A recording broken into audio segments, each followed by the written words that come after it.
My name is Joseph Richberg, Principal Data Architect, Azure, at Penguin Random House.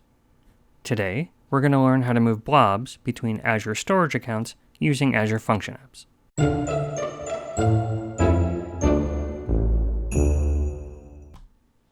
So the first thing I'm going to start with is how do you connect to an Azure storage account with 80 credentials? I'm a big fan of using managed identities. So if you haven't watched my managed identities with function apps, I'll put a link in the description below for that video. This video assumes you know how to do that. And now we're going to use that knowledge to actually connect to a storage account using a credential.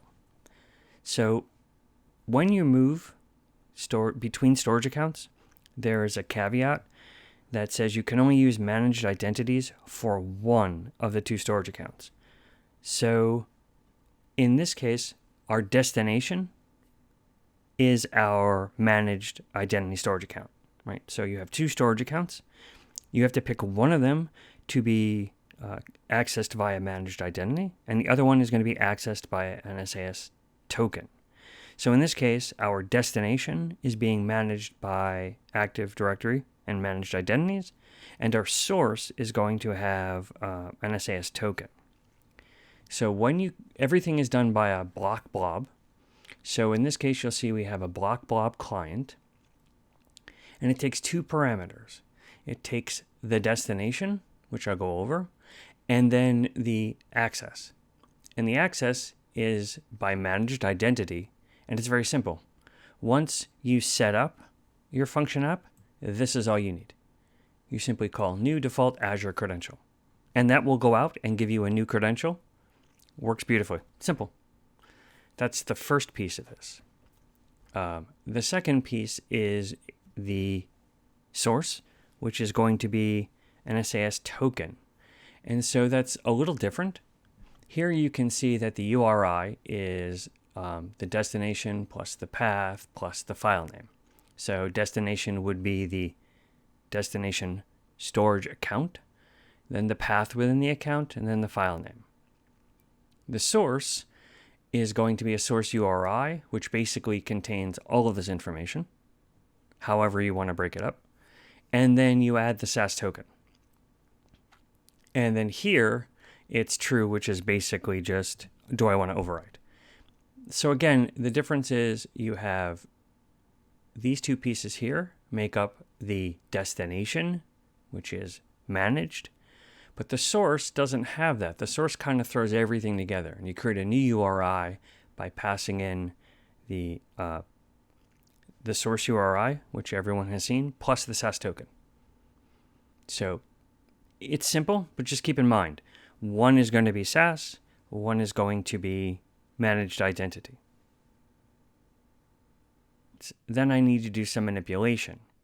And again, the manipulation I've seen online says read it into memory in bytes. And again, we want to stay away from reading anything into our function app's memory. We want to do everything on the using as much of the back end, which would be the underlying blob storage structure, as we can. Again, just like AZ copy, it's totally inefficient for the copy to pull everything to your desktop or your server and then back out, especially if you're on-prem.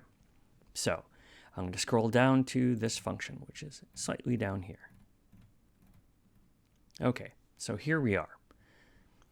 Now, again, what this does is it's a way to manage very large files. Now you can see from the message I put to myself, each block has a maximum size of 4 gigabytes. So what I really want to do is in this case, so let me step back a little bit. This special function has a max size of 5 gig. If you break it up, they say the max of each push is 4 gig. That's why I wouldn't put this just at 5, right? The sync upload has a limit of 5 in a single block. But if we have to create our own blocks, it's pushed down to 4 gig. So I want to make as few pushes as possible.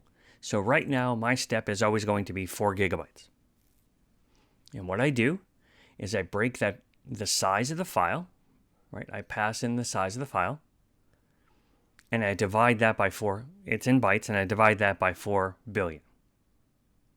that gives me how many steps I need. I have to convert that to a base 64 as part of the mechanism to tell the SDK how it's broken up. And then I simply go through a simple loop. This is how you actually, so options, let's go back a little. So stage block from URI now has an options, and it now requires you to set it. So if you think of it, the sync upload from URI does all this for you in the background. Now that you no longer have that hand-holding, you've got to do it yourself. And you do it by basically saying, here's the start and end of my source blob. So in the beginning, it's going to be from 0 to 4 billion, and then 4 billion and 1 to the next, etc., etc. And you do this by creating this HTTP range. So if the file is greater than 0, then there's my 4 billion row block, my 4 billion byte block. I then have my destination, and now I use this. I stage a block. So what happens now is you start pushing up stages. And until you're done, nothing gets pushed, right? So you're moving pieces over in stages, which is why this takes a little longer, because I'm looping through and moving pieces. And again, I start at 4 billion with a 0 start and a 0 end. Make sure it's 64, find the length of it, and then just keep iterating. When I figure out what my start and end range is, I take the destination, I put my token just as before, my ID, and my options. And here's how it knows to grab a piece. Once that's done, I set the start equal to the end. I update my block to be the next one. Remember, you have to divide total size by 4 billion, and that's how many blocks you have. And you do block 1, block 2, block 3, etc. And then that's the mechanism to convert it. Once I loop through all of my blocks, I commit the block list. This function call here is exactly how, it's like a commit transaction. You commit it. If anything fails in between, nothing gets moved. Those blocks are thrown away. So automatic transaction. And then, of course, we set our tags. You'll notice here we have variables. So again, in this case, the SAS token for this is set in an environment variable.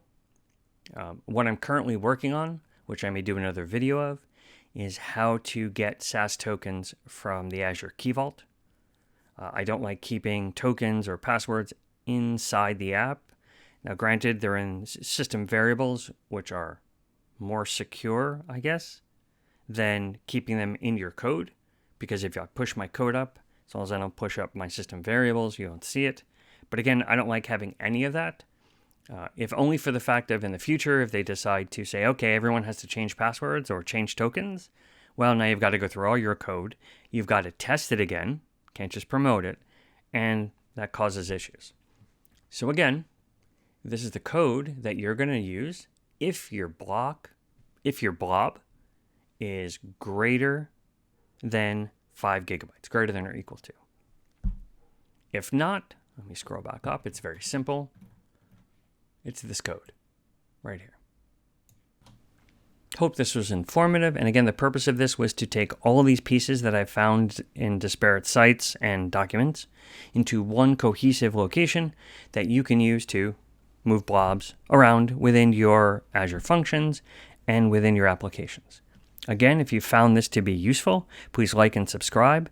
Leave some comments. Let me know if I could change things. And if there's something specific that you're looking to do within Azure that you haven't, please let me know and I'll look to do a video on that. Maybe I've come across a solution. If not, I'll research it and do another video. Thank you.